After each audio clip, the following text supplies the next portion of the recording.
বলছিলাম দাদা, Wavell tower 2টা কোন দিকে একটু বলতে পারবেন? এই তো সামনে বুঝলাম। বলছিলাম আমি কিন্তু যাচ্ছি। হ্যাঁ চল। বলছিলাম আমি যাচ্ছি, আপনার কোনো প্রবলেম নেই? আমার কি প্রবলেম হবে, যান আপনি।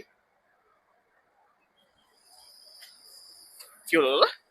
আপনার প্রবলেম থাকবে কেন? আমি বলেছি আমি যাব, আমি এদিকে যাই ওদিকে যাই, আপনার কি প্রবলেম? না না, আমার কি প্রবলেম হবে? আপনি জায়গা জিজ্ঞেস করছিলেন, আপনি যান, আমি আমার জায়গায় আমার কাজে যাচ্ছি। কি কি সমস্যা কি দাদা? আপনি বললে আমি যাবো না? আরে আপনি তো জায়গা জিজ্ঞেস না করেছিলেন। আপনি বললে আমি যাবো? আরে আপনি তো জিজ্ঞেস করেছিলেন, আমি আমার নিজের কাছে আছি, আপনি নিজের কাছে যান। ওই, কি বিবি করছিস?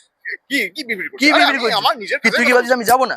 আরে আমার আপনি ইচ্ছা যান, আমি যাবো। আপনি যা, আমার কি, আমি আমার নিজের কি কাছে বিবি যাচ্ছি, কি আমি করছিস? নিজের কাছে। এ, এ, অনেক- এ, এ, এ,